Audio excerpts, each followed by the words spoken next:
Hola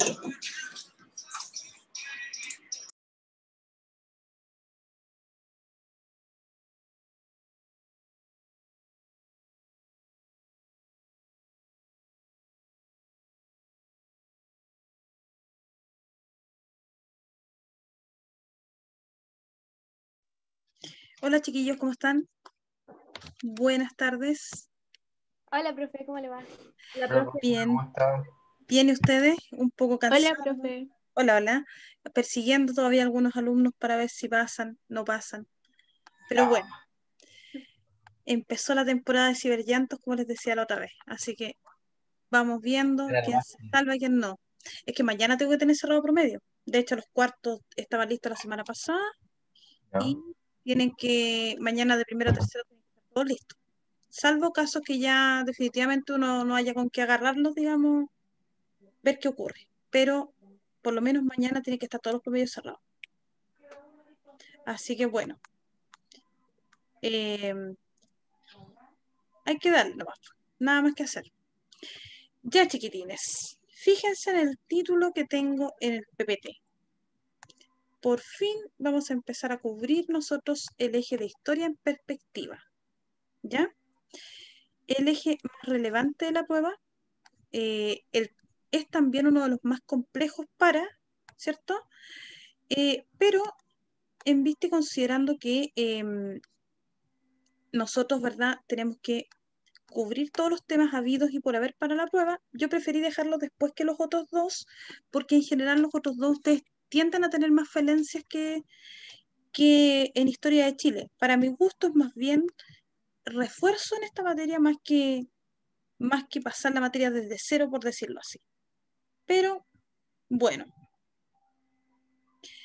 vamos entonces a ver siglo XIX, una materia, chiquillos, que ustedes se supone que vieron entre primero medio, ¿ya? Y quizás, si es que alguno iba más atrasadito, principios de segundo medio, ¿ya? ¿Por qué? Porque nosotros deberíamos ver hasta el imperialismo. En esta pasada hasta el imperialismo, y obviamente la otra semana, chiquillos, haríamos el resumen de Chile siglo XIX. Por lo tanto, yo no voy a entrar en esta oportunidad con tanto detalle, pero sí vamos a ver el proceso en general, cosa de que ustedes al menos tengan una orientación, ¿cierto? Y se puedan defender de mejor forma. Entonces, vamos viendo siglo XIX. Es decir, cuando hablamos de siglo XIX, chiquillos, lo primero que tenemos que tener claro es el marco temporal. El marco temporal del siglo XIX, en estricto rigor, es de 1801 a 1900. ¿Ya? Es decir, hasta lo que sería desde la Revolución Francesa, una síntesis al menos, porque la prueba, si ustedes se han fijado en los ensayos, no lo pregunta, ¿ya? Hasta el proceso imperialista o la carrera, ¿cierto?, imperialista previa a lo que ustedes conocen que es la Primera Guerra Mundial. Pero eso es parte, ¿cierto?, de la materia de segundo medio. Algunos, bueno, en realidad por programa hasta fines de primero medio, pero la gran mayoría de ustedes la ve en segundo medio. Por lo tanto, vamos ordenándonos, ¿cierto?, de la siguiente manera. Como decía entonces, ¿cierto?, lo primero que nosotros tenemos que revisar fue la Revolución Francesa. ¿Por qué? Porque muchas de las ideas que se aplican en la Revolución Francesa en el liberalismo, en las revoluciones liberales que vienen en la década de 1830, 1840, son parte de lo que nosotros podemos estudiar aquí, ¿ya? Ahora, ¿de dónde viene la idea de la Revolución Francesa? Hay que recordar el contexto, ¿cierto? La Revolución Francesa tenía, en términos políticos, una monarquía de carácter absoluta. Y absoluta, quiero decir con eso, que el rey, ¿cierto?, concentraba todo el poder en sí mismo. Luego, además de todo esto, esta monarquía absoluta era de derecho divino. ¿A qué me refiero con esto? A que en estricto rigor nadie, ¿cierto?, podía pedirle explicaciones al rey, porque el rey asumía un poder que era de carácter divino, o al menos así le convenía a él que la población lo entendiera. Ya, por ende, monarquía de carácter absoluta. Ahora, esa monarquía obviamente no tenía, ¿cierto?, interacción con los ciudadanos. Los reyes estaban muy alejados de la vida cotidiana, ¿ya?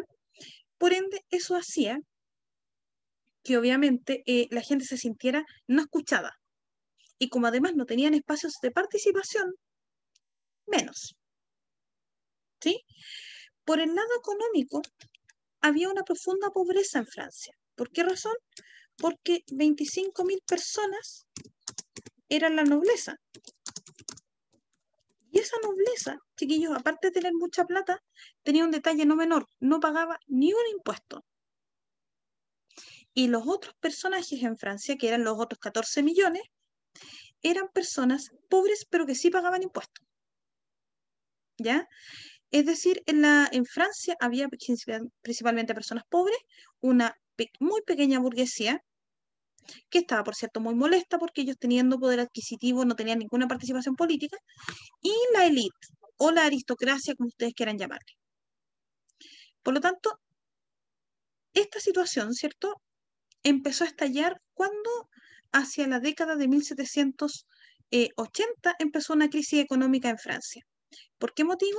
Porque había sequía, porque la producción empezó a decaer, y a diferencia, por ejemplo, de Inglaterra, que ya estaba en una revolución industrial, Francia no la tenía. Por lo tanto, Francia dependía de la agricultura. Como la agricultura empezó a escasear, naturalmente, generó, ¿cierto?, un foco de conflicto no menor. Y si a eso le sumamos, ¿cierto?, como un tercer factor, el tema social o esta distinción de clases que generaba la absoluta negación de lo que era el sector más pobre de la sociedad francesa, evidentemente, chiquillos, la situación no era para nada agradable. Era un polvorín que iba a estallar en cualquier minuto. Y el polvorín se dio en 1789, cuando el rey Luis XVI convocó, ¿cierto?, a los Estados Generales. ¿Qué era la reunión, chiquillos, de los Estados Generales? En estricto rigor, era una reunión donde se reunían las tres clases sociales de Francia. La nobleza y el clero como una clase, digamos, bueno, la nobleza en realidad, la primera clase, el clero, que vendría a ser la segunda clase, a pesar de que algunos pertenecían por su riqueza a la primera clase también, y el tercer estado, o estado llano, como ustedes probablemente la deben haber escuchado en algún minuto.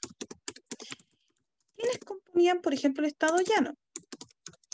Burgueses, campesinos y el clero más pobre, o el clero rural, por decirlo así. ¿Qué pasaba, chiquillos? ¿Para qué los llamó? Porque Luis XVI necesitaba tomar una decisión. Ahora, ¿cuál decisión? Subir los impuestos. El tema, pequeño tema, era que en esta reunión que se convocaba, chiquillos, para casos muy extraordinarios, es decir, la última vez que se había llamado a la convocatoria a los Estados Generales había sido en 1614 aproximadamente, es decir, había pasado muchísimo tiempo.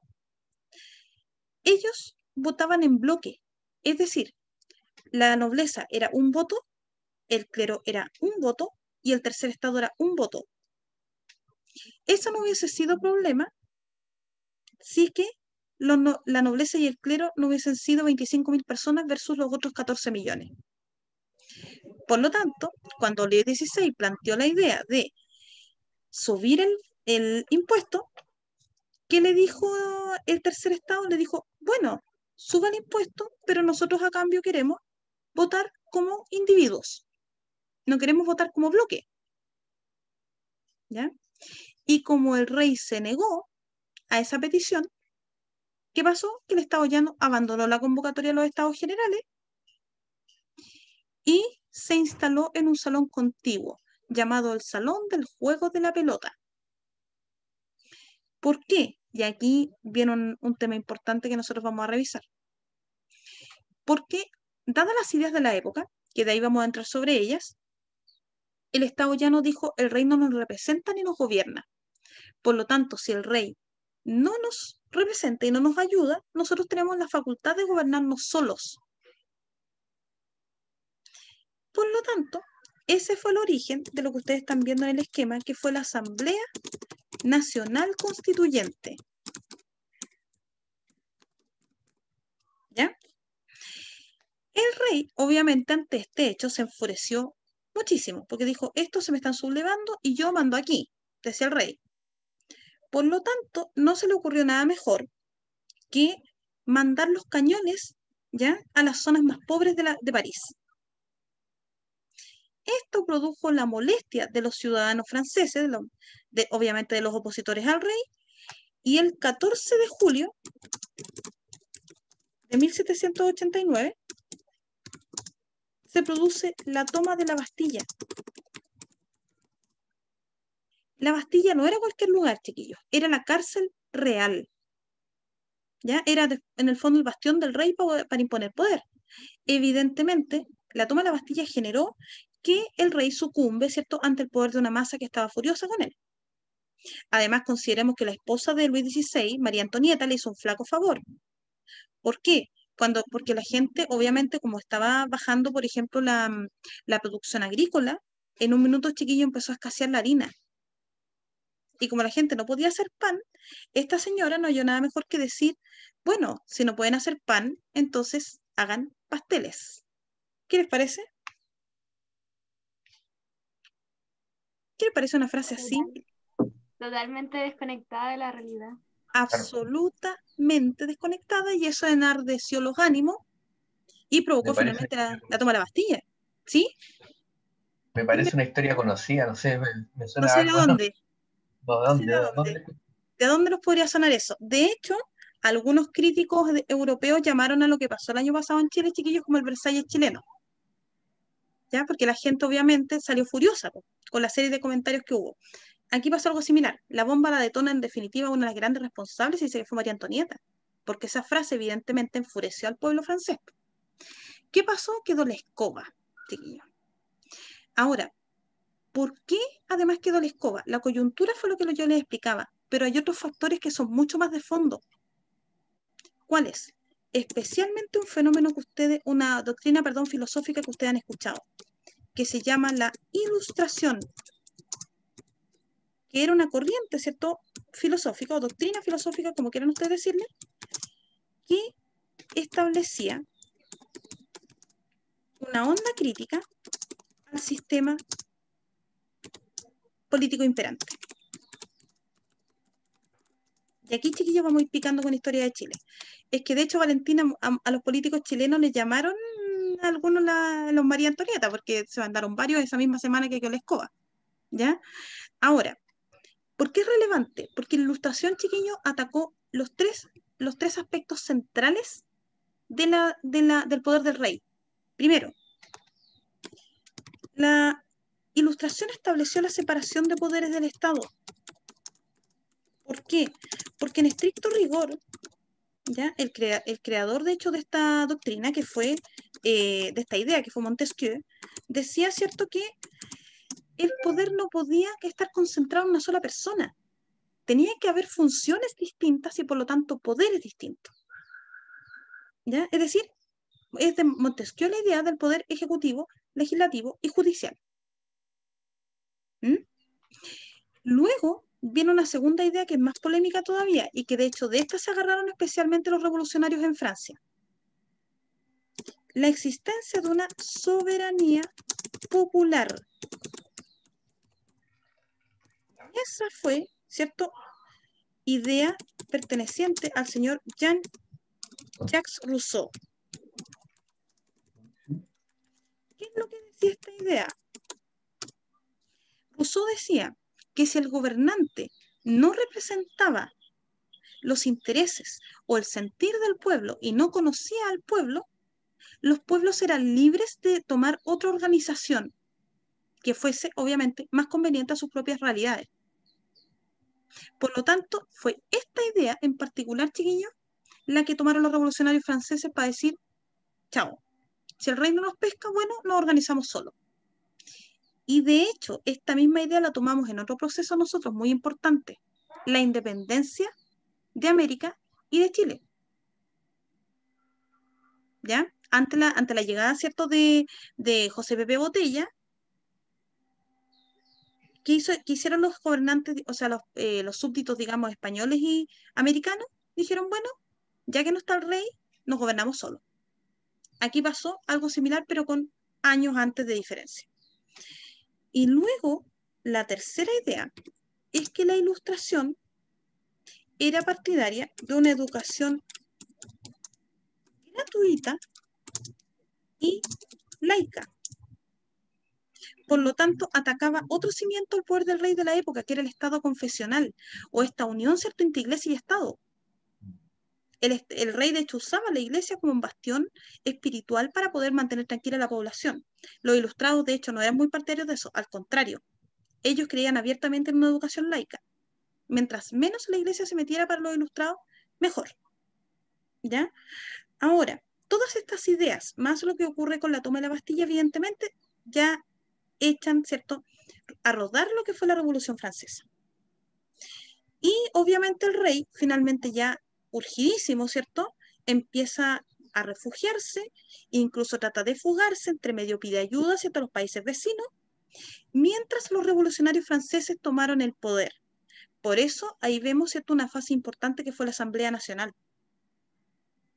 ¿Qué es lo que ocurre, chiquillos?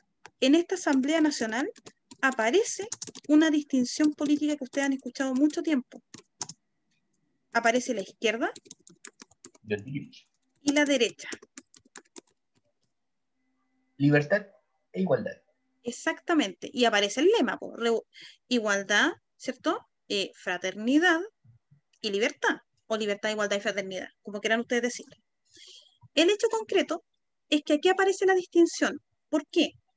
Porque los partidarios del rey, que eran conservadores, ¿cierto?, y gente más adinerada, porque ustedes comprenderán que la aristocracia no estuvo de acuerdo con esto, eran los que estaban a la derecha del rey.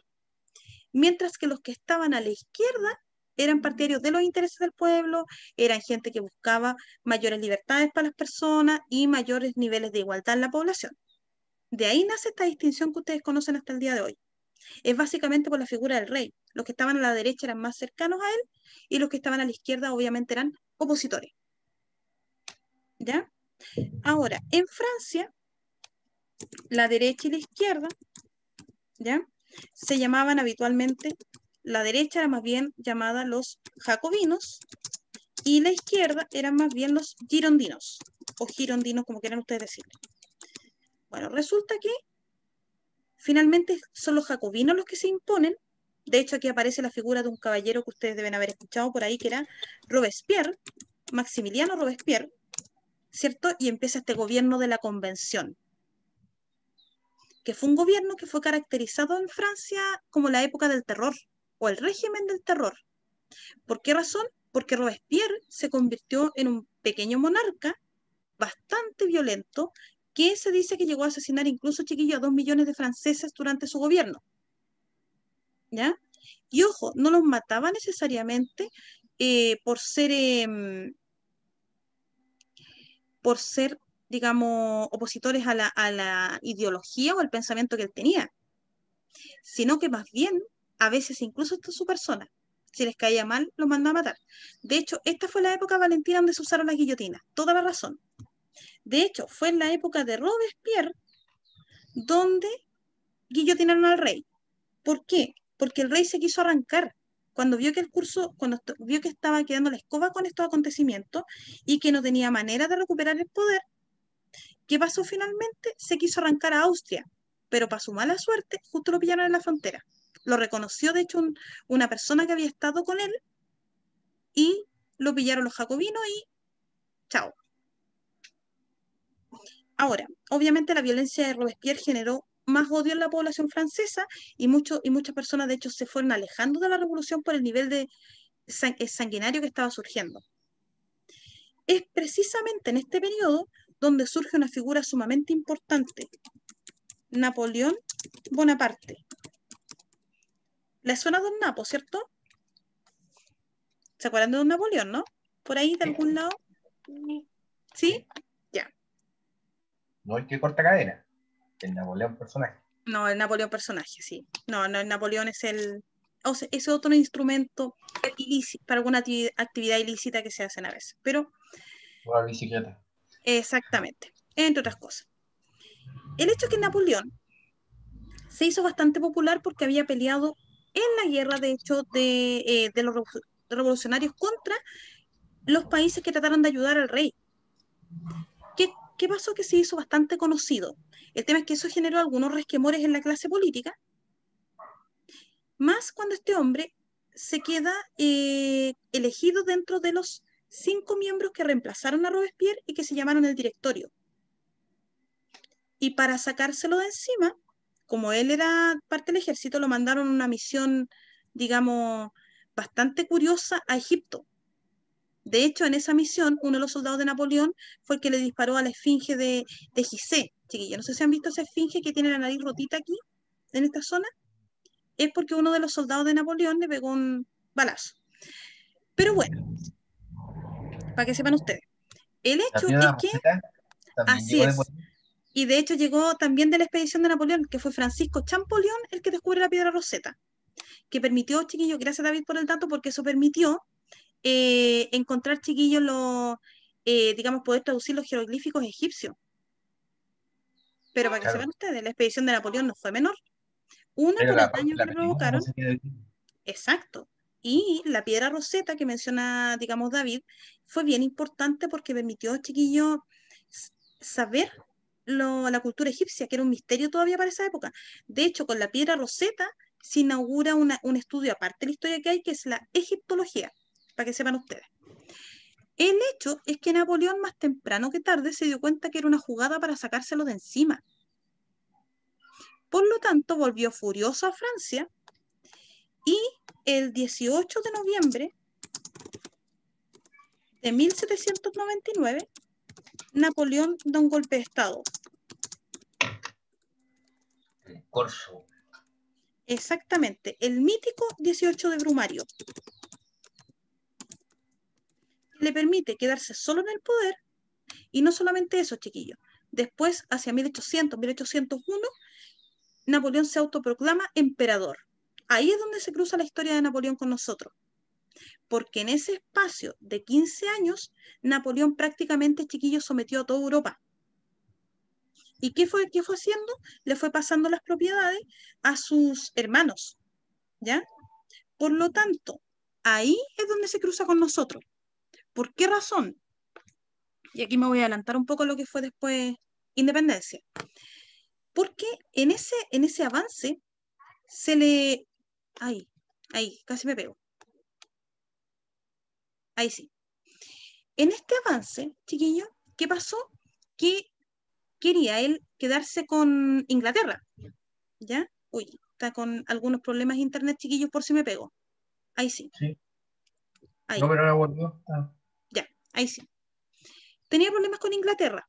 ¿Por qué? Porque fue el único país que del principio le dijo, yo no estoy ni ahí contigo. Y el otro, que tampoco lo pescó mucho, fue Rusia. De hecho, Nico, fue con Rusia el principal fracaso, por lo que bien mencionas tú. ¿Cuál es el tema? Que cuando quiso, digamos, atacar a Inglaterra, le intentó hacer un bloqueo marítimo. Si ustedes algo recuerdan. El tema es que Portugal no lo pescó. Y para invadir a Portugal fue que se metió por España, porque por vía marítima había tenido derrotas ya con Inglaterra.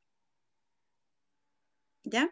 De hecho, la más célebre es la derrota de Trafalgar, donde le dio una paliza, digamos, Inglaterra.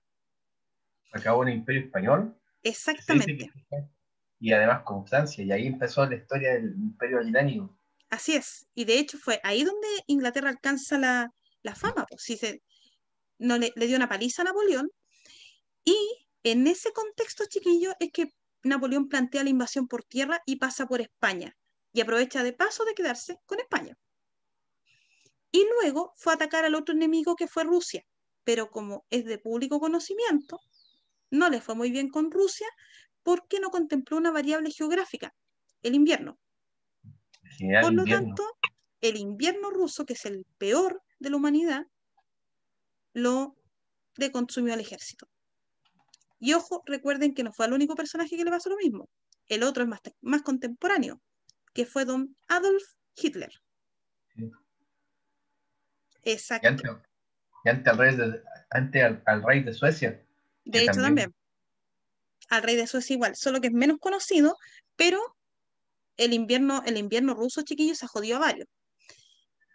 Es que de hecho, a partir del invierno, la baja temperatura y la mala salud de la época es que el tifus hizo lo suyo.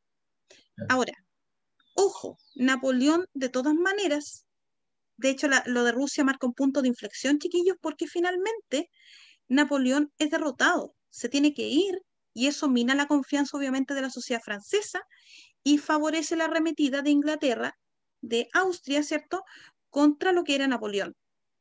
Por lo tanto, en 1815 lo derrotan definitivamente en la batalla de Waterloo, porque hay que considerar que entre medio el hombre vuelve, ¿cierto?, a Francia, ya lo habían derrotado una vez, pero vuelve, pero la derrota definitiva es en Waterloo. ¿Ya? Wellington. Exactamente.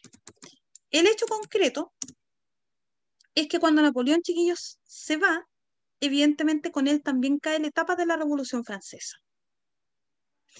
Y viene una etapa que la historia ha definido como la restauración. ¿Ya? A ver, ¿qué significa restaurar, chiquillos? Rehacer lo anterior. Rehacer lo Imponer lo anterior. anterior. Exactamente. Un momento. Ya. Entonces, restaurar significa volver a hacer algo. ¿A quiénes les interesaba volver a hacer algo? A los monarcas del resto de Europa, porque evidentemente ustedes comprenderán que el periodo 1789-1815 no había sido benevolente para ellos. Por ende, la restauración, chiquillos, fue el periodo donde se intentó volver a la situación política y económica anterior a 1789. ¿Ya? Pero el intento duró 15 años nomás porque la población europea, los monarcas europeos, no tomaron en cuenta algo, que las ideas de los franceses sí marcaron referencia y dieron las bases de lo que ustedes conocen y que vamos a revisar ahora como liberalismo. Por eso, chiquillos, y miren cómo lo voy ordenando en el tiempo, hacia 1830 nosotros tenemos las llamadas revoluciones liberales. ¿Ya? No sé, chiquillos, si tienen alguna duda ustedes hasta aquí de esto.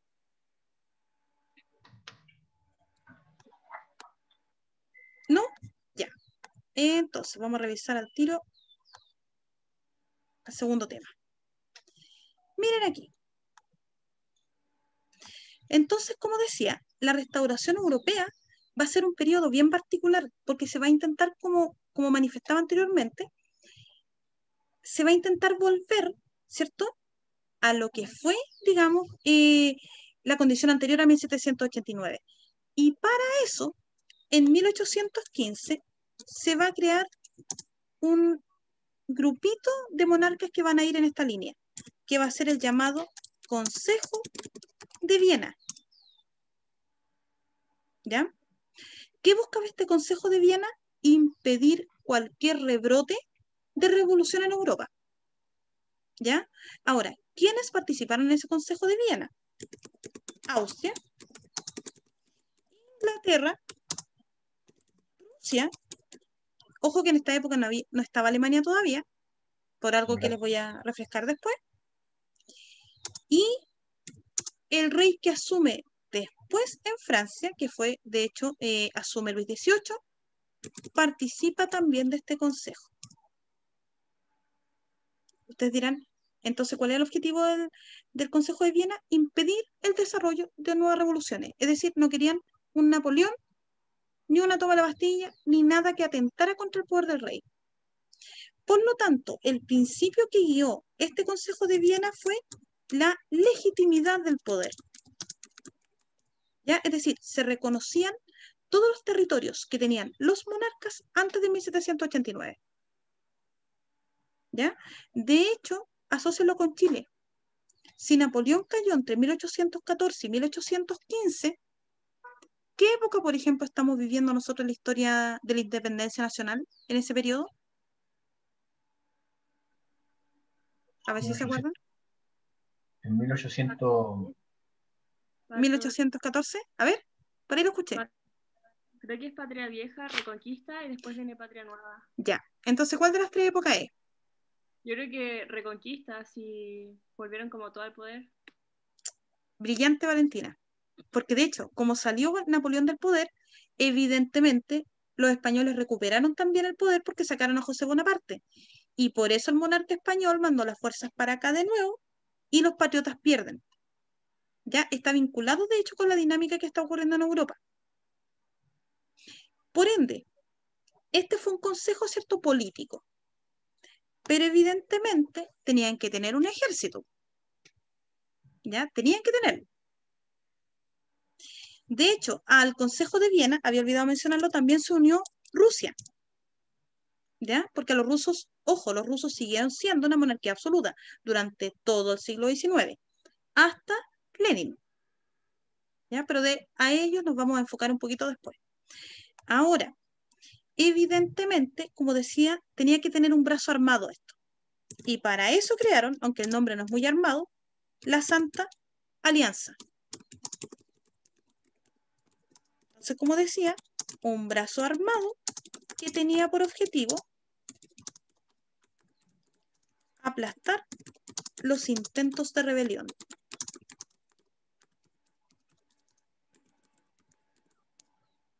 ¿Ya? Ahora, funcionaron entonces estos dos, pero como decía, no pudieron hacerle frente, obviamente, a lo que estaba ocurriendo con las ideas. Se habrán ido los franceses, se habría terminado la revolución, pero quedó latente en la gente estas tres ideas que hablábamos delante de la Ilustración.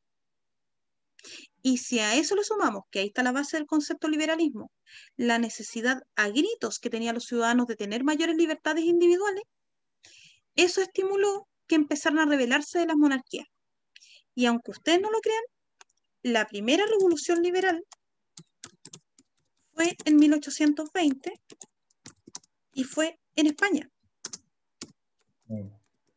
¿Por qué? Y ahí, digamos, se equivoca Fernando VII.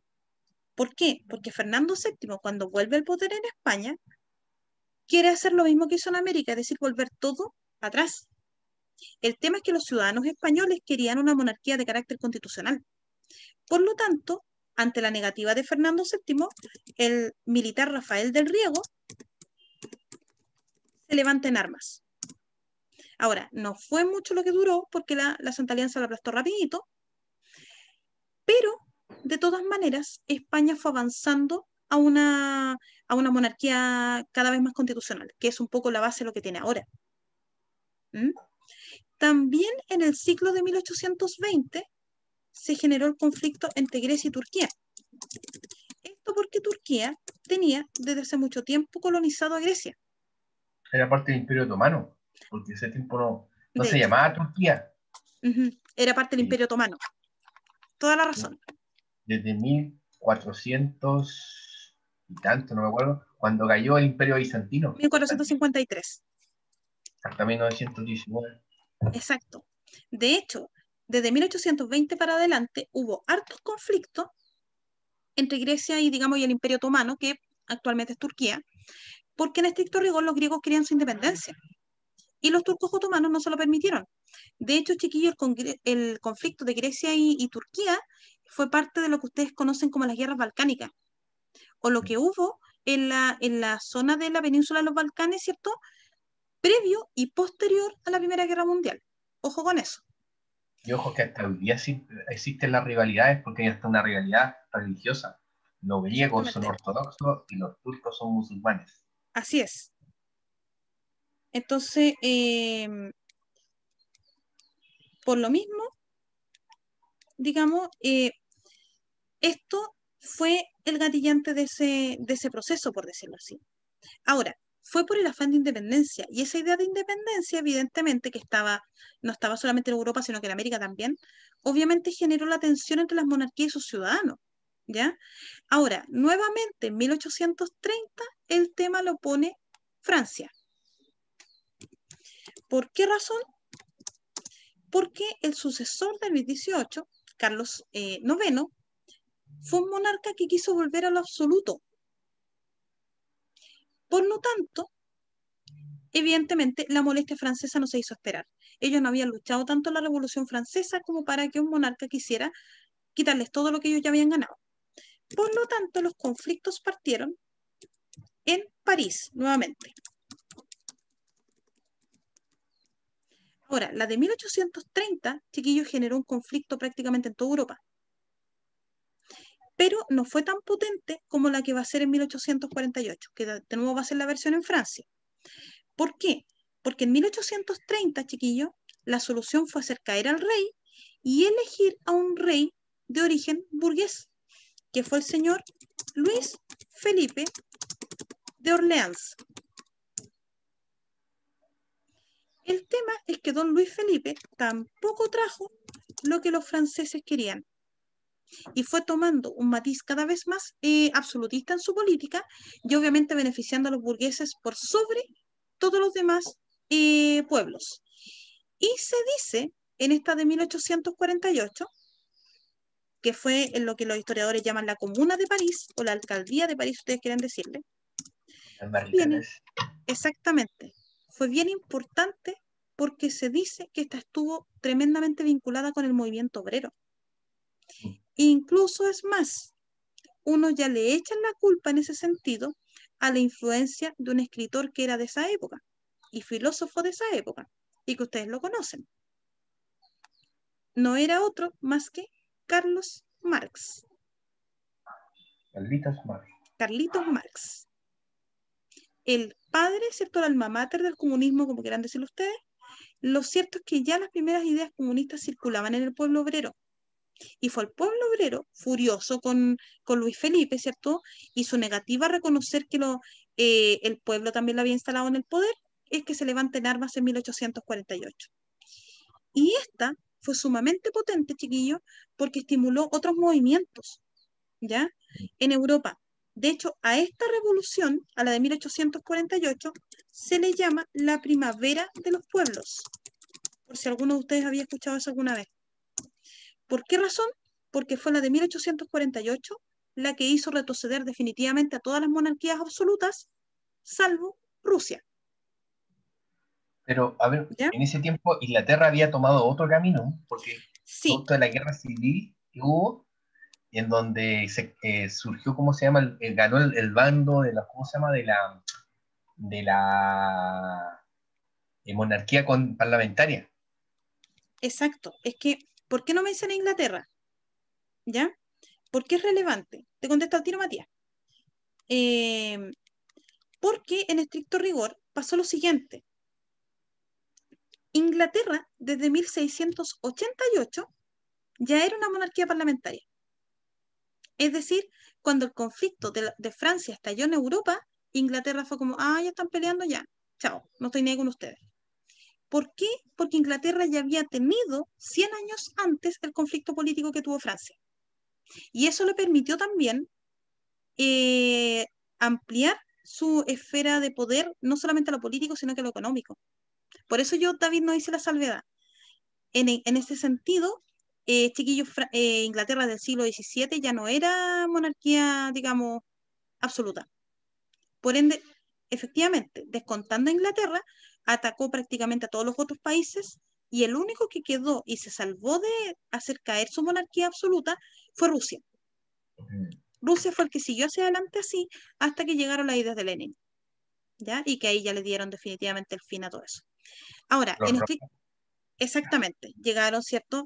La idea de los soviets y todo lo demás que ustedes ya más o menos conocen. Pero, para responder la pregunta al Matías, Matías, efectivamente la restauración termina en 1830, cuando ya viene la revolución importante que se generó en Francia. Por lo tanto, el intento de volver al poder del rey dura solamente 15 años. ¿Ya? Ahora, el antecedente, evidentemente, es 1820, por lo que ocurre específicamente con Grecia y con España.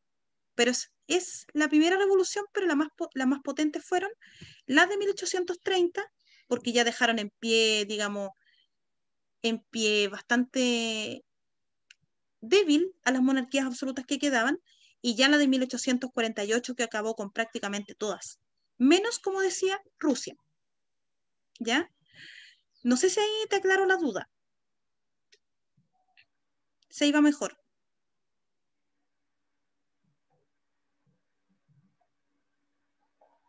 ¿Sí? Ya. Entonces, por lo tanto, chiquillos, evidentemente, si ustedes se fijan, las ideas ilustradas también tuvieron que ver con las revoluciones liberales. Porque en el fondo abogaban a qué? A mayor igualdad, a mayor libertad, a mayor participación política. Por ende, también van a sentar las bases de la democracia más contemporánea. De hecho, chiquillos, por eso ustedes deben haber escuchado en algún minuto que las democracias actuales se hacen llamar democracias liberales, porque están amparadas en la idea liberal, que ya se había metido en esta época. Ahora, al lugar que nosotros hablemos de qué es el liberalismo, ¿ya? Vamos a ir por la parte política y vamos a ir por la parte económica también para que vayan retomando un poco lo que era economía, ¿ya? Por ende, el liberalismo es una corriente filosófica que apela, ¿cierto?, al respeto de las libertades y derechos del hombre. Entendiendo, por lo tanto, que el liberalismo, ¿cierto?, no hace distinciones en cuanto a derechos civiles de las personas. Es decir, todos somos iguales de esa perspectiva, ¿ya? Y esa es una idea, ¿cierto?, que viene incluso de la misma Ilustración. ¿Por qué? Porque nosotros, de hecho, mencionábamos que una de las grandes pretensiones de los ilustrados era precisamente tener, por ejemplo, educación para todo el mundo. Por ende, el liberalismo vendría a ser, chiquillos, la evolución de la idea ilustrada, por decirlo así. Por eso están juntitos, para que siempre se acuerden de eso, por favor. ¿Ya? Ahora, ¿qué plantea el liberalismo en lo político? Para allá voy, Karen. Justamente, para allá voy. En lo político, evidentemente, la existencia de una constitución. ¿Por qué? Porque la constitución se plantea, chiquillos, como un instrumento legal que le permitía frenar los abusos del rey. Es decir, chiquillos, los liberales no eran de todo contrarios a una monarquía. El tema es que ellos no creían y no creyeron nunca, igual que los ilustrados, en una monarquía absoluta. De hecho, los liberales eran más bien partidarios de una república, ¿ya? Ahora, si el rey existía, la idea es que estuviera bien frenadito por una constitución.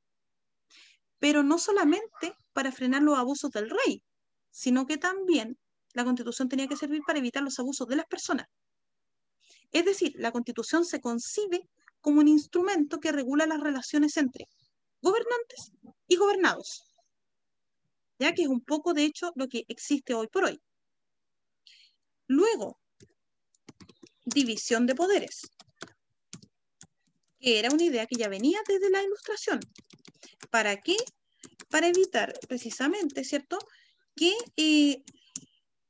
en definitiva una autoridad no interfiriera sobre otra, sino que todas, en definitiva, tuviesen funcionalidades específicas para hacer funcionar de todas maneras mejor el Estado. ¿Ya? Lo tercero, igualdad ante la ley. Se supone que todas las personas somos iguales. Tenemos, por lo tanto, los mismos derechos.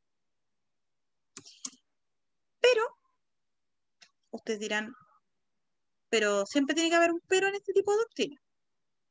El tema de los liberales era la definición de pueblo. ¿Por qué? Porque muy liberales serían, pero no eran ellos partidarios de que todas las personas, por ejemplo, votaran. El sufragio para los liberales tenía que ser para personas que estuviesen mínimamente preparadas al menos. Es decir, ¿la gente muy pobre podía votar según los liberales? No. Y las otras que no podíamos votar según los liberales también éramos las mujeres. Por lo tanto, chiquillos, la maravilla del liberalismo del siglo XIX no es tanta. ¿Ya? Sí, ellos eran partidarios de romper, digamos, con la falta de participación política, pero tampoco concebían que todos participaran. ¿Ya? Por lo tanto, ellos reconocen derechos individuales. En particular, uno que al liberalismo le interesa muchísimo. En particular, la propiedad privada. ¿Ya? Es decir, para el liberal, la gente tiene y tiene derecho a tener un espacio propio que no sea intervenido por otras personas ni tampoco por el Estado. ¿Ya? No sé si hasta aquí más o menos se entiende, chiquillos. Si tienen alguna duda sobre el liberalismo político.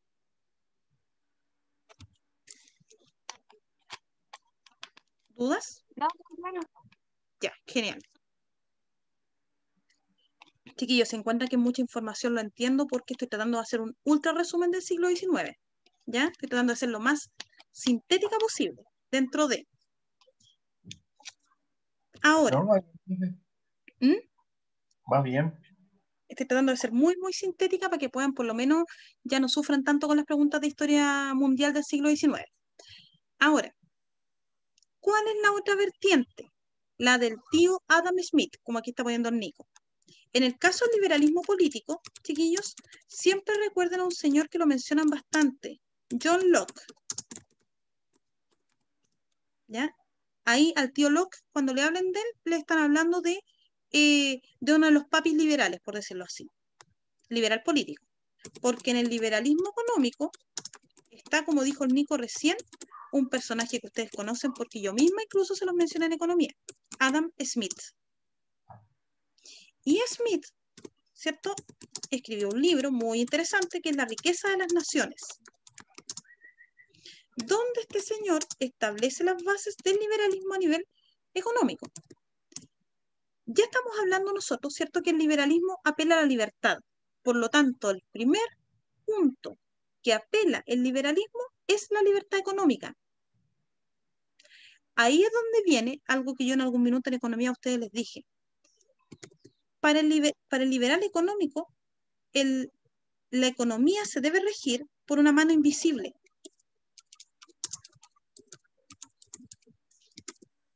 ¿Ya? Que va a regular por sí solo el mercado. ¿Cuál es esa mano invisible? No es cualquiera, sino que es la ley de oferta y la demanda. Usted ya, exactamente, el mercado o el espacio de las transacciones económicas, según Smith, se puede regular solo con la ley de oferta y la demanda. Por lo tanto, un liberal económico, chiquillos, se opone a cualquier tipo de intervención del Estado en la economía. ¿Ya? Es decir, para los liberales económicos, el Estado no debe meterse. O los ultradefensores de esta doctrina. ¿Por qué? Porque en estricto rigor, dice Smith, que el mercado es lo suficientemente equilibrado como para que el Estado no sea necesario meter. ¿Ya? De meter ni involucrarse.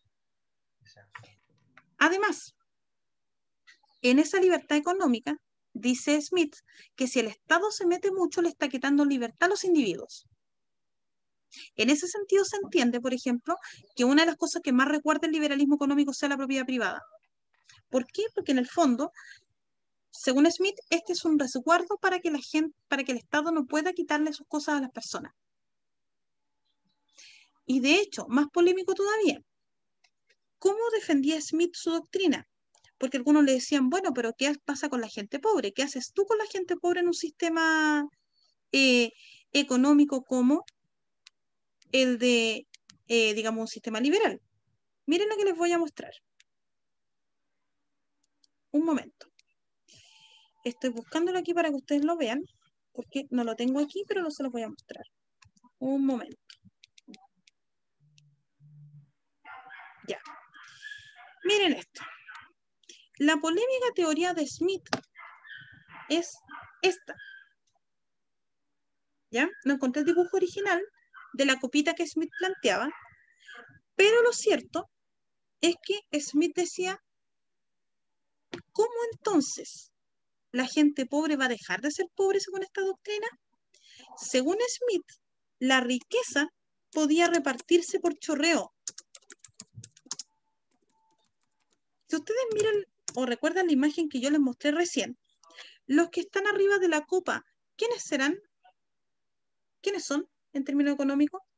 Los más ricos. Son los más ricos. La élite. Según Smith, la élite en algún minuto iba a ser tan rica que esa riqueza iba a saltar a los sectores más pobres, tal cual si fuese una cascada con puras copas. ¿En qué se equivoca Smith en ese sentido, chiquillo? Ignora la ambición que pueden tener los de la élite. es que de hecho, ese es uno de los puntos que recoge Milton Friedman. ¿Por qué? Porque en la teoría de Smith es interesante, sí, pero es un poco ingenua. ¿Por qué razón? Porque no analiza la ambición y el poder que tiene el ser humano. Y nosotros, por definición, los seres humanos, cuando tenemos poder, queremos más poder. Con la riqueza pasa lo mismo. Tengo plata y quiero más plata. Entonces, en eso se equivocó profundamente Smith.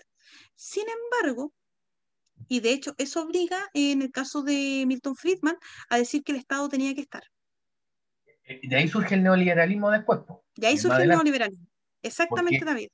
el liberalismo Ujú, hizo crisis con la crisis del 29, porque cuando vino la crisis sucede que se comprobó que el mercado no podía actuar solo, así es. porque no había, en esa época no había seguro de desempleo, no había una red social de apoyo y todo el asunto.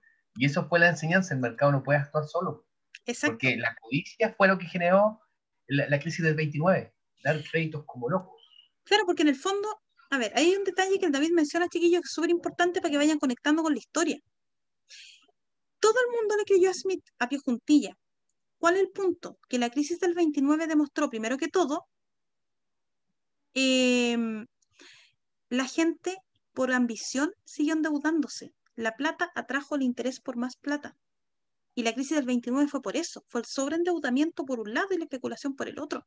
La gente invertía en las bolsas de comercio sin necesidad de hacerlo, chiquillos, simplemente porque quería tener más plata. Por lo tanto, ahí no hubo chorreo, ahí hubo endeudamiento.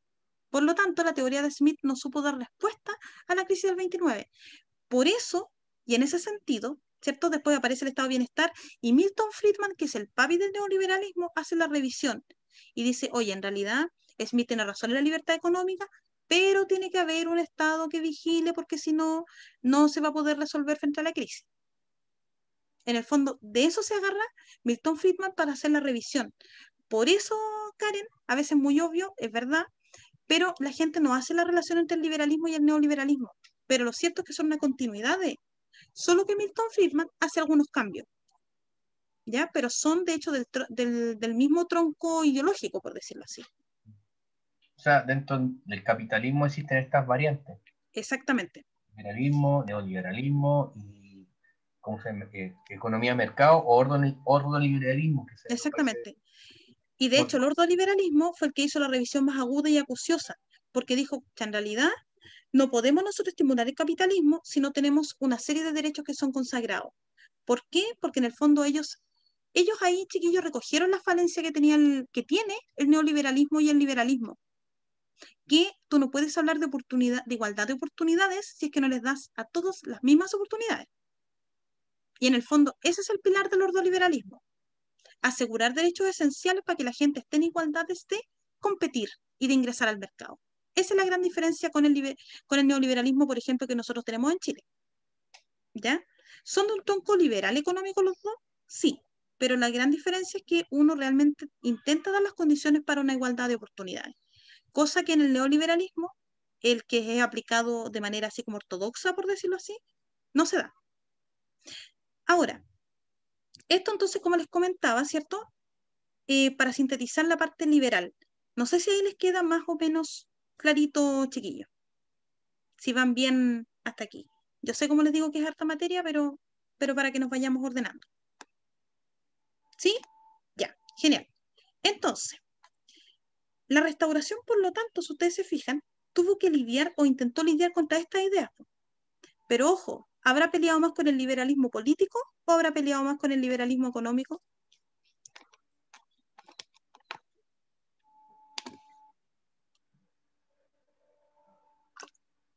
¿Qué vertiente del liberalismo era o le chocaba a la monarquía? ¿La liberal política o la liberal económica? Económica. ¿Seguro? A ver, es que hay una lleva a la otra, Exacto, porque surgió una nueva clase que eran los burgueses, que no tenían exactamente, título nobiliario, pero tenían ¿cómo se llama? El dinero. Eran los comerciantes, los artesanos, que después se convirtieron en los que tenían el poder económico, porque al final los otros, claro, tenían el título noble, pero no pasaba nada con el sucio dinero. exacto. Le chocaba al rey, le chocaba, chiquillos, el liberalismo primero que todo político. ¿Por qué razón? Porque lo que ellos querían era tener un pueblo, en lo posible, con los menos derechos posibles, ¿ya? ¿Qué pasaba con lo económico?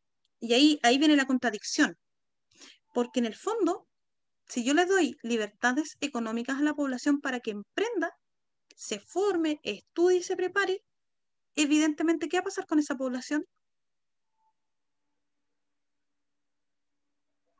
Va a exigir derechos. Se va a enriquecer. Y si se enriquecen, van a empezar a pedir más y más y más y más. Por lo tanto, del liberalismo económico que le dio la facilidad a los reyes para que surgiera una burguesía, pero a la larga eso le jugó una mala, se hizo un autogol el rey, porque en la práctica, ¿qué pasó con estas burguesías? Quisieron no solamente los derechos económicos, que ya los tenían, querían los derechos políticos. Por lo tanto, la revolución liberal está en plena consonancia, si ustedes se fijan, con el liberalismo político. De ahí su nombre. Y aquí hay un tema súper importante que después iba a tener repercusiones a mediados de siglo. Así es. Los mayores, en la masa de los burgueses, en la mayoría eran judíos, Así porque es. ellos eran buenos para el comercio y todo. Incluso en su momento estaba mal visto hacer negocio, porque era visto como había hasta un tema religioso en ese sentido, y por eso los judíos manejaban la banca, o los que no eran, digamos, católicos. Exactamente. De hecho, con esas libertades económicas fue que precisamente los inmigrantes empezaron a surgir en Europa. Ahora, también, eso sí, y es importante lo que decía el David Chiquillo, porque los judíos empezaron a sacar resquemor precisamente porque eran más ricos que incluso que los mismos nativos de, especialmente de Alemania, por ejemplo. Entonces, ahí empezó el odio así como, oye, estos judíos que vienen llegando aquí a la tierra, al final se hacen más ricos que todos nosotros. Y la monarquía les pidieron crédito a los judíos, pues. Sí, Pero pero llegó un momento que había que pagar ese tema, y ahí surgieron, digamos, entre comillas, en Rusia los pagos contra las comunidades judías, las persecuciones. así es. Pero era porque los pillos no querían pagar la deuda nomás. Claro. Pero bueno, eso pasa siempre. Ahora, como delante les traté de resumir las tres revoluciones, la que más me interesa a ustedes, chiquillos, que comprendan es que en particular la de 1830 y la de 1848 fueron significativamente decisivas para acabar con la monarquía absoluta. ¿Ya? ¿Por qué es relevante esto? Porque en estricto rigor, la monarquía absoluta era el gran enemigo de los liberales políticos. Ellos la veían como una amenaza a los derechos del hombre y a la capacidad de participación del hombre, que era lo que ellos querían lograr. ¿Ya? Por lo tanto, las consecuencias de estos movimientos liberales o de estos ciclos liberales, no sé cómo lo hayan visto ustedes en el colegio, primero que todo fue la caída de las monarquías absolutas. Así que, salvo como les decía Rusia, de hecho, Rusia, y ahí les adelanto para los que no se acuerdan de la Revolución Rusa, la Revolución Rusa de hecho evitó dos procesos. Evitó la Revolución Liberal y evitó la Revolución Industrial. Sí. Por lo tanto, cuando deja la escoba Lenin, excepto en el año 1917, a pesar de que el tema con Rusia venía desde 1905, lo cierto es que Rusia era un país tremendamente atrasado con relación al resto de Europa, chiquillos. Muy, muy, muy atrasado. Dale nomás, David, ahí sí.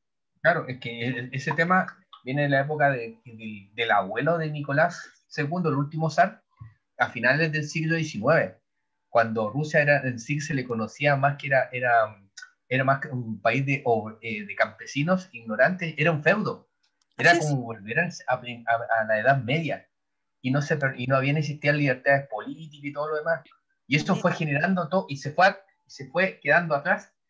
Y claro, la razón de la Revolución Rusa, se dice que las revoluciones surgen cuando los cambios no van acorde a lo que exige la ciudadanía o el pueblo. Es que de hecho eso pasó en Francia y en Rusia tarde o temprano iba a ocurrir. ¿Por qué motivo? Porque evidentemente el rey en ese minuto no hizo una buena lectura del proceso histórico. Entonces era obvio que en algún minuto los ciudadanos rusos iban a cuestionarse, más con la idea del comunismo que era tan distinta a lo que ellos tenían. Entonces era una cuestión, digamos, iba a pasar tarde o temprano. Ahora, ¿por qué es importante entonces?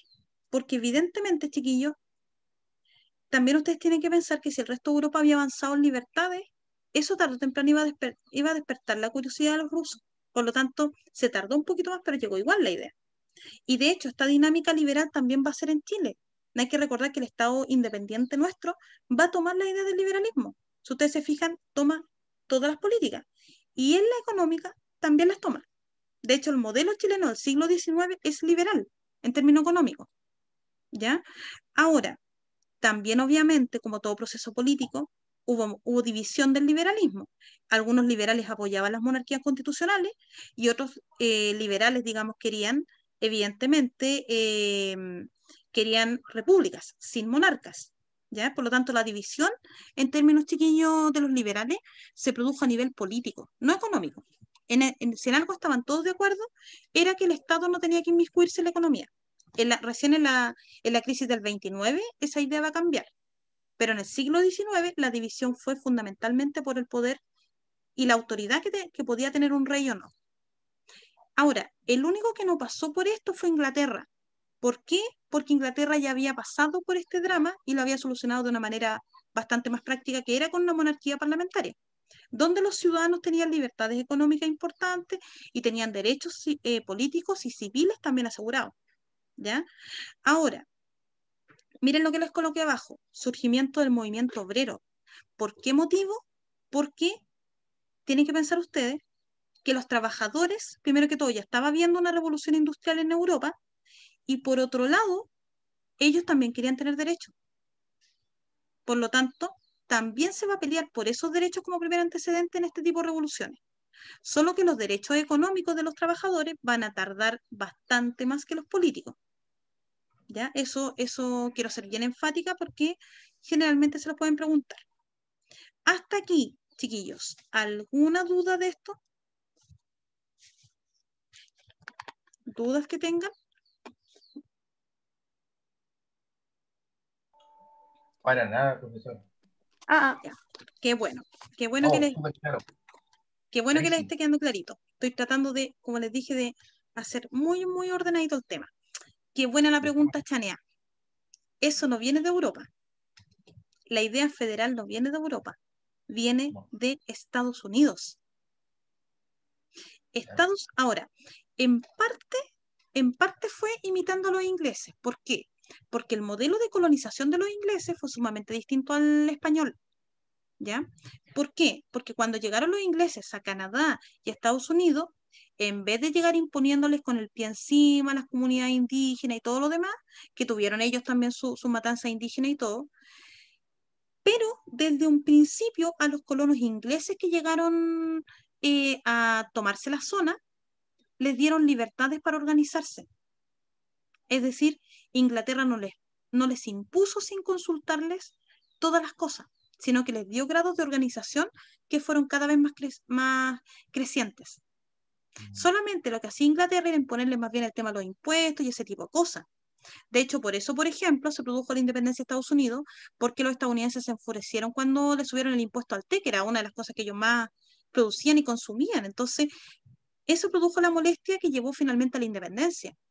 Pero los ingleses les dieron bastante más autonomía a sus colonos y eso favoreció, por ejemplo, que después de que se fueran los ingleses, ¿cierto? Los estadounidenses, primero que todo, no desarrollaran una monarquía y en segundo lugar desarrollaran un gobierno autónomo de cada uno de los estados. Por lo tanto, eso tenía que ver, Tania, con el modelo de colonización. Por eso, por ejemplo, en Latinoamérica costó que prendiera la idea federal. De hecho, a Chile no lo resultó, en lo particular. Pero también, ojo, del modelo inglés, en el caso de los indígenas, ellos nos hicieron problemas, arrasaron con toda la población indígena. Sí, claro que sí. En ciertas maneras, un poco saliendo del tema, uno escucha específicamente a muchos historiadores ingleses hablar peste de lo que fueron los españoles, pero también una forma de sacarse encima la mochila que ellos cargan de lo que pasó con los pueblos indígenas, que fueron totalmente arrasados. Donde llegaron básicamente Estados Unidos fue una verdadera masacre, no hubo un diálogo, nada, ninguna conversación. Exacto.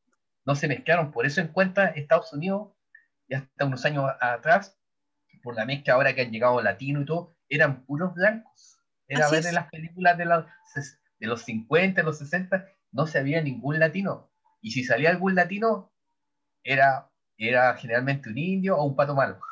Exactamente. Y de hecho, los ingleses fueron más violentos todavía que los mismos españoles, porque como en ese sentido era sumamente más pragmático y, digamos, fueron bastante más agresivos en su actuar. Ahora, sí, el tema del tema inglés, digamos, del genocidio inglés, por decirlo así, es menos conocido que el español, Sí. pero de que fueron más violentos, fueron bastante más violentos. Quiere decir con el tráfico de esclavos. Así es. De hecho, ya lo hicieron incluso antes de la misma España, ya tenían comercio bastante activo de esclavos, como bien dices tú, David.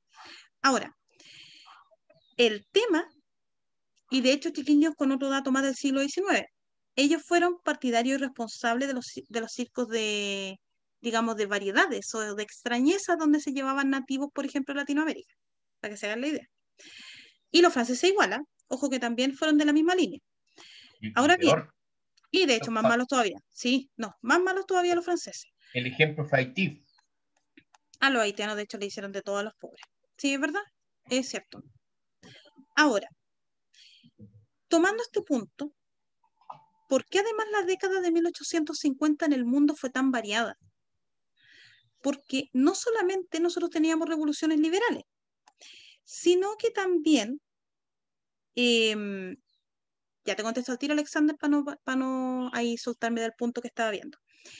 Sí, existen todavía descendientes de los pueblos originarios en Estados Unidos y en Canadá, pero son una minoría, es decir, no deben ser más allá del 1 o 2% de la población. ¿Ya? O sea, estamos hablando de países que tienen millones y millones de habitantes. La mayoría fue arrasada, de hecho, con este genocidio. Digamos, sí, de hecho, los pieles rojas son muy pocos, creo que alcanzan al 1, 1,5% de la población, no es mucho más. Son bastante pocos, por ejemplo, si los comparamos a los mapuches en Chile. ¿Ya? Entonces, sí, allá la problemática es más dura todavía. Ahora, Profe, sí, pregúntame nomás, Karen. es que quiero preguntarle ahora para que después no avancemos más. Es que cuando dijo eso de que le subieron el impuesto al té, ¿fue ahí ¿Mm? cuando hundieron a propósito un barco de té? Sí, ¿Van pues, a que ver? sí, pues, Ah, ahí, de hecho, en eso. protesta, aplicaron eso po, y le tiraron todos los test para afuera. Chao. Me subiste los impuestos, dijeron los estadounidenses, perdiste. Y se disfrazaron de indios de pila roja. Y de hecho se disfrazaron por eso, para tratar de pasar piola, cosa que no le resultó mucho, la verdad, pero se disfrazaron de pieles rojas, echándole la culpa a los pobres indígenas nuevamente. Ahí tenemos, de hecho, el punto que decía el David.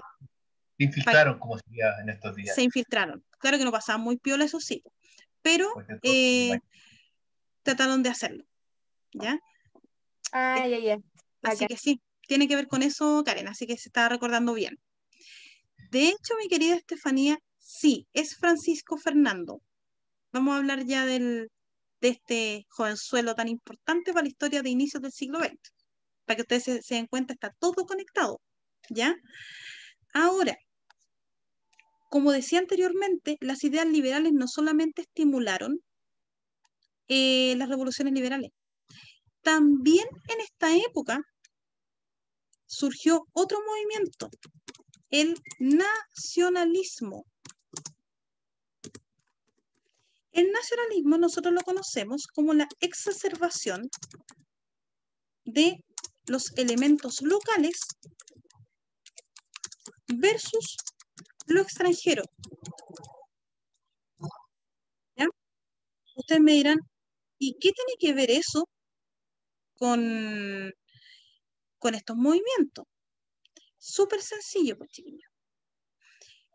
Hubo personas, y hombres especialmente en la época, que empezaron a percibir de que hablando una misma lengua, teniendo las mismas creencias, y teniendo una historia en común, que eran los tres elementos al que apelaba el nacionalismo, la lengua, las costumbres y la historia, no tenían por qué estar separados. Eso fue en primer lugar el caso de Italia. ¿Qué pasaba con Italia, chiquillos? Italia era una serie de reinos, ¿ya? Y el más grande era el reino del Piamonte. Y el Piamonte estaba dirigido por un señor que se llamaba Víctor Manuel II. ¿Ya? Y resulta que este señor tenía una mano derecha, que era Camilo Benso. Ustedes dirán, ¿y quién diablo era Camilo Benso? Por ese nombre probablemente no lo van a conocer, pero si les digo el nombre de el conde de Cabur, sí. ¿Ya? Este Camilo Benso se hacía llamar el conde de Cabur. ¿Cuál es el punto? Que Víctor Manuel, obviamente interesado por las ideas nacionalistas y aprovechando que además había un movimiento nacionalista en Italia que se llamaba el movimiento del Risorgimiento, no sé si lo escribí bien, pero creo que sí, Risorgimento, dijeron, hay que unificar al país de Italia. Y por lo tanto empezó evidentemente la batalla por la unificación. Ahora, había un pequeño detalle.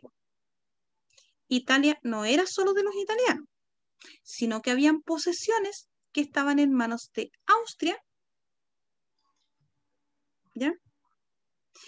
Y por lo tanto tuvieron que enfrentarse a ellos para poder pelear.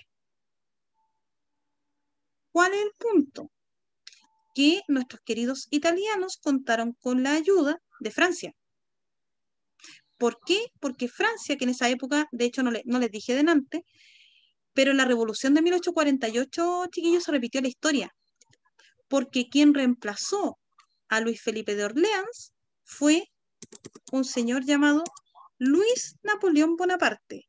¿Qué les parece? Ahí. Se dice con el... Esperen, me muevo cualquier cosa y dejo la escoba. Ahí. Luis Napoleón Bonaparte. De hecho, me devolví aquí solamente para mostrárselo. Sobrino, nieto de Napoleón. Y el muñeco, siguiendo el mismo paso que su familiar, se le ocurrió hacer el segundo imperio francés. ¿Qué les parece? Para que vean que la historia se repite en la familia. Ahora, en ese conflicto fue que se enfrentó a Austria, que no estaba para nada de acuerdo con eso, y se enfrentó de hecho a otro país, que en esa época, bueno, ustedes lo conocen ahora con otro nombre, se enfrentó a Prusia, que actualmente es Alemania, ¿ya? Y de hecho, de la guerra franco-prusiana es donde empezó la rivalidad por dos islitas que en la Primera Guerra ustedes las ubican, las islas de Alsacia y de Lorena. ¿Cómo les quedó el ojo, chiquilla? Es que Austria no quería que se unificara Alemania porque significaba que había un contrapeso en el poder en Europa. En ese tiempo era Francia y Austria las que gobernaban Inglaterra. Exacto. Entonces no querían eso. El punto es que la cosa es que al final lo logran igual. Pero ahí también hubo dos líderes potentes. En el caso de Italia era Víctor Manuel el Conde de Cavour. En el caso de Alemania fue naturalmente y especialmente Otto von Bismarck. ¿Ya? Que Bismarck de hecho era tremendo también. Ahora, ¿por qué les menciono a Alsacia y Lorena? Porque ustedes recordarán que ese fue motivo de conflicto en la Primera Guerra Mundial. Po.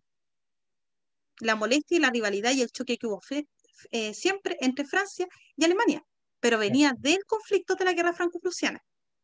Porque fueron conquistados por los alemanes.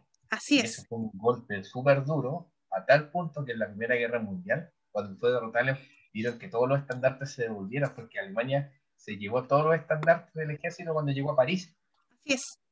Y de hecho, Francia no se lo perdonó nunca a Alemania. Entonces, la primera oportunidad que tuvo fue a pelear las islas. Y eso que el conflicto había pasado como hace 40, 50 años atrás. Pero el punto es que quedó ahí, chiquillos, la llaga entre los dos países. Pero para que vean cómo la historia se va conectando. Esa es mi misión más importante. Ahora, en el caso de Italia, por lo tanto, se logran configurar, vencen a Austria con el apoyo de Francia y finalmente Italia se convierte hacia 1871 en un país unificado y libre. Pero hay un detalle, ¿ya? El Papa no quería ser parte del Estado italiano. Por lo tanto, chiquillos, con el Pacto de Letrán, finalmente queda como ustedes lo conocen ahora. Es decir, que Italia tiene dos estados, el Estado italiano y el Estado vaticano. ¿Ya? De hecho, con Mussolini también tuvo que negociarlo. Ustedes dirán, ¿por qué? Porque el miedo que tenía el Papa evidentemente era que Mussolini finalmente también lo impusiera.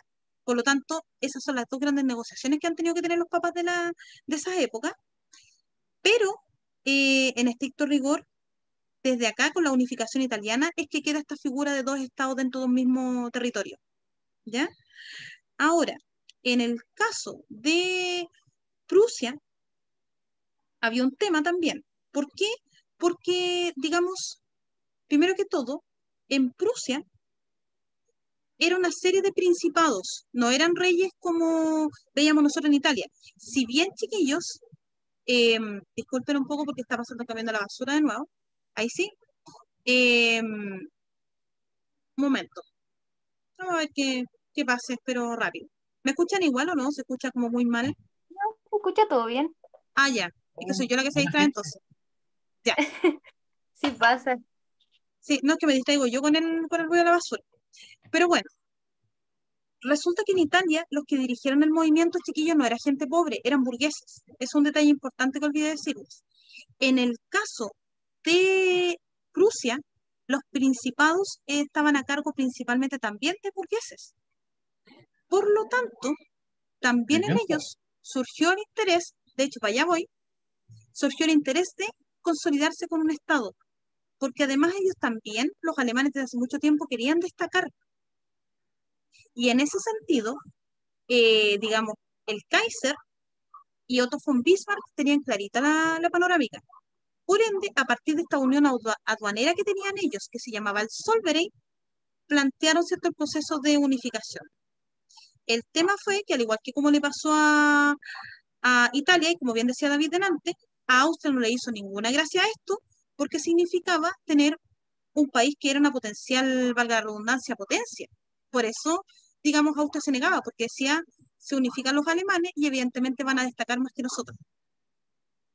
Porque además, y en esto quiero ser súper clara, a pesar de que ustedes lo ven más en imperialismo, pero lo cierto es que Otto von Bismarck, que era el canciller, él decía que Alemania estaba, digamos, destinada a ser un gran imperio. Y en ese marco, lo que planteó Otto von Bismarck fue la Weltpolitik. En lo posible, ¿cierto?, destacarse y ser una nación competitiva. Por lo tanto, a esa idea era la que le temía Austria. Pero finalmente logró, al igual que en el caso de Italia, logró configurarse como un país unificado e independiente. Por lo tanto, chiquillos, en 1870 nosotros tenemos ya el mapa de Europa bastante clarito. Es decir, el liberalismo se había puesto por un lado y había movimientos de unificación amparados en el nacionalismo que habían estado por otro. Por lo tanto, Europa había avanzado bastante. Lo único que se había quedado bastante atrás era precisamente Rusia. ¿Ya? Ahora, el punto y concreto es otro que en el colegio ustedes no ven tanto, pero que igual vamos a verlo aquí rápido, que es el tema de los estados de la península de los Balcanes. Ahí ya había un conflicto, como ustedes ya saben, que era el conflicto, ¿cierto?, entre el Imperio Otomano, que ahora nosotros lo conocemos como Turquía, o al menos el espacio principal, ¿cierto?, con Grecia, porque Grecia quería recuperar su estirpe histórica de país independiente y evidentemente los turcos no se lo permitían. Por otro lado, también, chiquillos, empezó a gestarse, digamos, otro conflicto entre Austria-Hungría y Serbia. ¿Por qué? Porque Serbia aspiraba a mantener su independencia y Austria-Hungría quería apropiarse de esa zona. Por lo tanto, había ahí una serie de conflictos que se van a resolver y que van a ser tensiones de la Primera Guerra Mundial. Bien, Estefanía, vaya voy. Por lo tanto, hasta aquí, chiquillos. ¿Cómo vamos en términos de materia? Mucha materia, mucha información. Sí, siento que ha resumido todas las medias. Nah, pero siento que harto, quizás vea la clase de nuevo después. ¿Es mucho? No, Perdóneme, pero por profe, favor. está bien, no, Ah, ya. está bien. ¿Está bien, Solo que a profe? veces me cuesta como conectar todo porque siento que harto, pero está bien. Ya, qué bueno. Pucha, Josefa, ya. Puede ser una pequeña explosión. Pero ojo, dato para todos. En la carpeta Drive que le subí en Classroom están todas las clases con un detalle un poquito más largo. ¿Ya? Si quieren buscarla, están las clases desde las 7 para adelante, van a encontrar esta materia que estamos viendo ahora. Ya, de la clase número 7 para adelante las pueden encontrar, están todas ahí. Y que están con algo más de detalle por si tienen alguna duda y quieren revisar. ¿Ya? Ahora, vamos viendo lo último que por la hora vamos a alcanzar a revisar, que son, digamos, los ejercicios, que no podíamos nosotros no tenerlo. ¿Ya? Por ende, vamos revisando al tiro. Voy a iniciar votación. Vamos.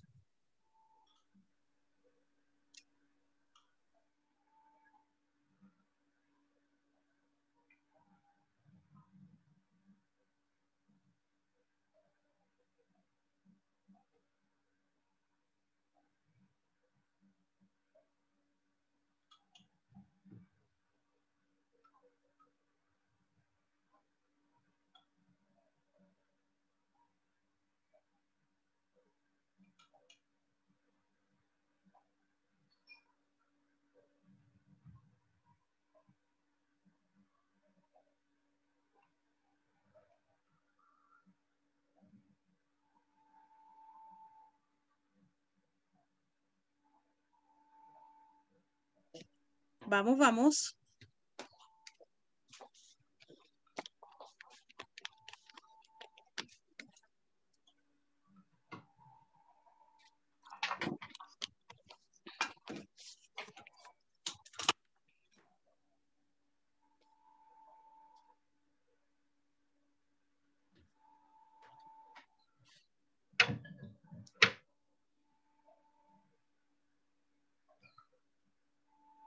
Profesora, ¿a qué hora empieza, o esta noche empieza, digamos, la fase 2? No, empezó anoche.